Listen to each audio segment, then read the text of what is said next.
शिव साधे तो सब सधे, सब साधे तो सब जाए। आज मैं आपको इसी क्रम में एक अच्छा सा वर्णन बताने जा रहा हूँ कि शिव जी को केवल साधने से, केवल शिव जी की पूजा करने से आपके पक्ष में सारे ग्रह नक्षत्र हो जाएंगे। सारे ग्रह नक्षत्र को पूजने से क्या लाभ? अगर हमको शंकर भगवान की पूजा करने से सब हमारे भाग्यानुसार क्रम में आ जाएंगे। भगवान शिव जी तो भोले भंडारी हैं, थोड़ी सी उनकी सेवा कर दीजिए और थोड़ी सी भक्ति भाव से पूजन अर्चन कर दीजिए, शिव जी तुरंत प्रसन्न हो जाते हैं। इसीलिए तो उनको कहा गया है कि शिव जी भोले भंडारी हैं।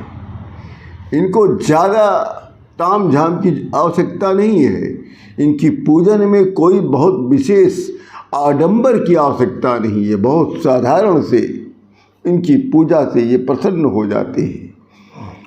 और साधारण सी पूजा से एक लोटा अगर आपने जल चढ़ा दिया, भोले भंडारी आपके भंडार को भर देते हैं।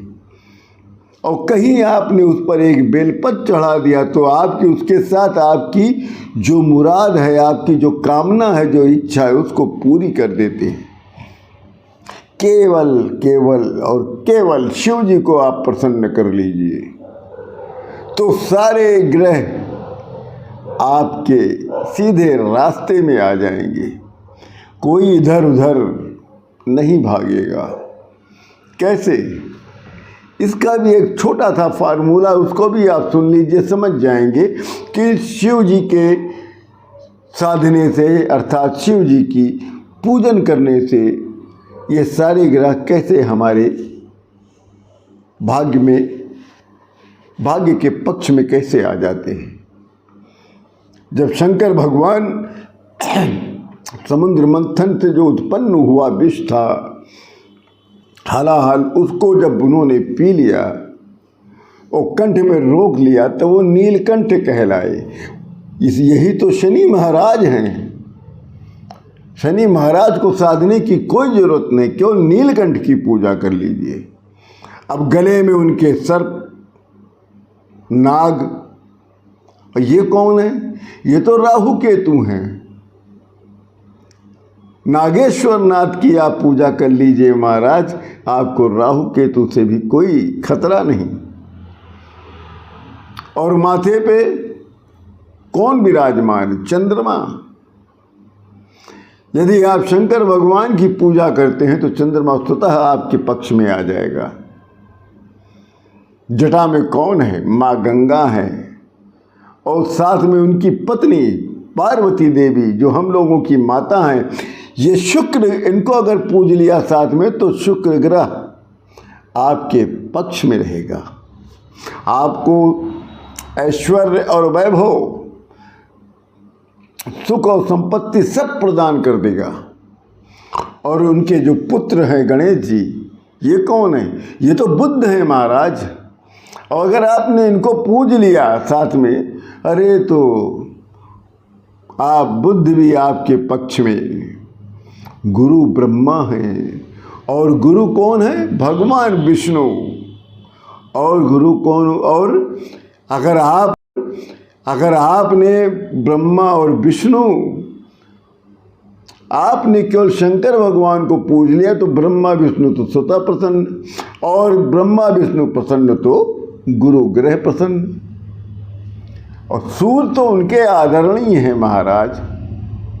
सूर्य तो स्वयं शिव जी की पूजा करते हैं, इसलिए सारे ग्रह उनके ही नियंत्रण में कार्य करते हैं। इसलिए शंकर भगवान को अगर आपने साध लिया,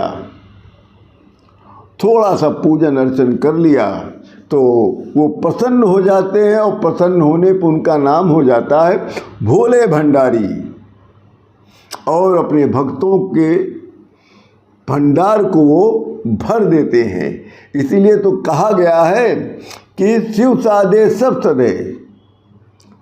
तो एक साधे सब सधे, वाली कहावत यहाँ पे चरित्रार्थ होती है।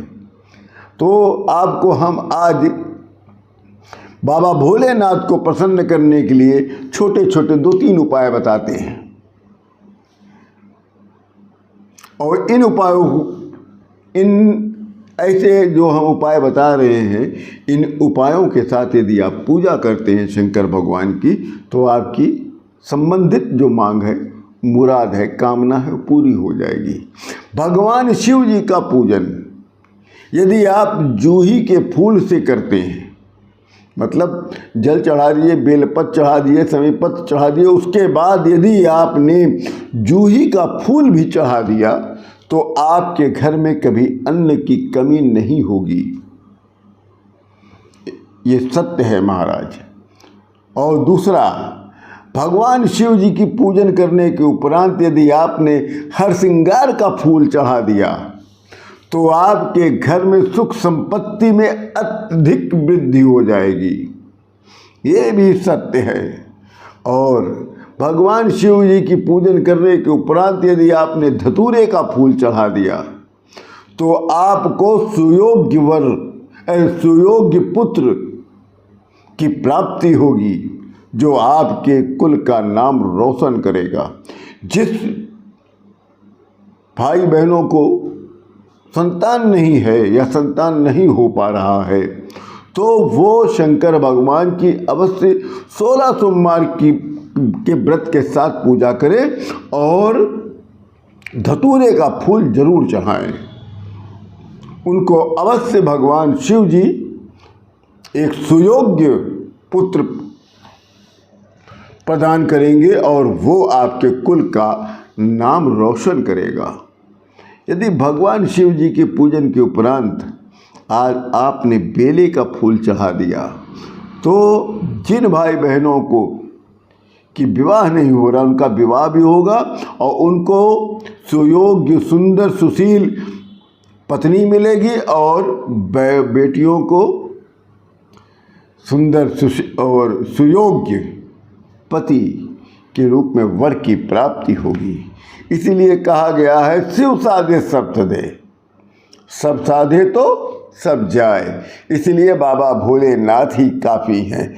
जय जय भोलेनाथ।